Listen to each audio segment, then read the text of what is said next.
Hey guys, it's Alex C with TFBTV. Welcome to a new series we're starting called TFBTV Weekly, where we're basically going to keep you guys up to date on firearms news and also answer any viewer questions or realistically show anything you guys want to see. For example, if you wanted to see how a general purpose machine gun works, or if you wanted to understand how a Mauser 98 works or something like that, this is where we do that. We're going to rely on you guys, however, to ask questions in the comment field below, and we'll respond to realistically as many as we can, or whichever one gets the most likes. So that's really what this is going to be all about. While I'm not qualified to answer every firearms related question you guys have, I'm sure that we at least have one staff member at TFB who can help, so it might be cool to see some fresh faces here as well. So anyways, the topic of this week, first of all, is going to address firearm reproductions. Most videos I do, you guys realistically know that I really like old firearms. I prefer them to new firearms.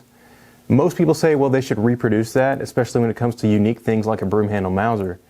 There's a lot of reasons companies can't do this. If you look at pictures of the old factory where they were making broom handles, it took a legitimate factory full of people and 100+ employees focusing on this to make it. And it would cost a lot of money for a company that was small to introduce a pistol that has no chance at all of selling to law enforcement or the military. So it wouldn't sell that well. The economics aren't there. And if a small shop did tool up, like relatively recently, a company tooled up to make 45 ACP Lugers, it'd be really expensive, just like the modern FG42s by SMG Guns in Decatur, Texas. They're very expensive because it's a small shop producing a limited amount, because realistically there's not that many people interested. I know you guys might be because you're diehard firearms enthusiasts for the most part, but your average hunter and whatnot's not going to buy a broom handle Mauser because they're impractical relative to today's pistols. But when a company does do it, they generally cost a lot, like the SMG Guns FG42s are $5,000. And people complain about the high price. And that's a small shop with maybe a dozen employees working really hard to bring this to market. It's a very complex gun to make, and a real one costs about $300,000 at an auction house. So what it seems like is people want an accurate reproduction of a gun that's not going to sell a lot, and they want it for free.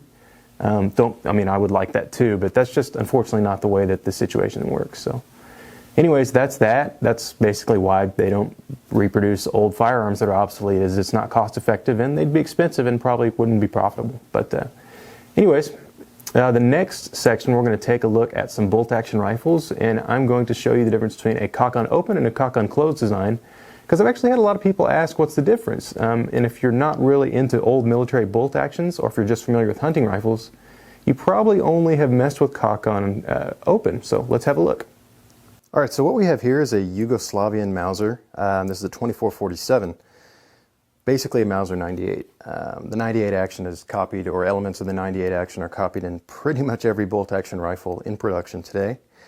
And it is CockOnOpen. This right here is the cocking piece. Now as I rotate the bolt, you'll notice this camming surface here allows for good positive extraction and draws the cocking piece to the rear, which allows you to cycle the bolt. Now when you lock it back down, the cocking piece stays closed because it's already cocked. It's basically held to the rear when the bolt handle is up, and you're not fighting any sort of spring tension when you go to cock it. So there you go, there's a basic CockOnOpen system. CockOnOpen, in theory, allows for better leverage when cocking the bolt. That's what people say. So that's there. This is, I guess there's a reason it's on every hunting rifle today is a CockOnOpen design. So that is basically the foundation of a CockOnOpen rifle. Now let's have a look at a CockOnClose rifle. Alright, so here we've got a 1917 dated short magazine Lee Enfield. The Lee Enfield is definitely going to be probably the most prominent CockOnClose design you'll encounter, next to maybe the Swedish 96 Mauser. Now the way this works is when you open the bolt, you notice the cocking piece doesn't quite jump all the way back. It jumps a little bit, but not all the way. So when I lower the bolt, when I close the bolt, it's not cocked. That's because you have to draw it all the way to the rear, and you can hear the sear, or the cocking piece actually clicking over the sear. There's resistance when you go to close it, and that's because the sear is holding the cocking piece to the rear. It isn't until you fire it that you have to cycle it again. Now, One thing to note about CockOnClose designs is there's a lot of spring pressure holding the cocking piece to the rear, so when you open the bolt, it'll fly to the rear. Not with quite enough force to seriously injure you, but it probably could bruise your face a little bit. In theory, the advantage of a CockOnClosing system is, well, first, it's simpler to produce. Second of all, it's going to be faster. I personally can shoot a CockOnOpen rifle quickly, like if you watch my Moss 36 run and gun or the the Mauser versus Mosin challenge we did. To me, it doesn't really seem to matter that much. Why I can cycle a Lee Enfield faster is realistically the placement of the bolt. I can place my thumb and forefinger on the bolt handle and my middle finger on the trigger, and it's easy to get back onto the trigger after you cycle it. So I've always thought that the short bolt throw coupled with the bolt handle position is what makes the Enfield fast. While the CockOnClose does help a little bit, I think that, well, personally, I think that the strong point of CockOnClose being, or the Enfield being faster, isn't necessarily as a result of it being CockOnClose. But that's just me. That's just my experiences. Anyways, let's go back to the table. All right, guys, so that was the first episode of TFBTV Weekly. Hope you enjoyed it. A little bit kind of a softball episode. I don't really have much to talk about because you guys haven't proposed any questions, obviously, being as how it's the first episode.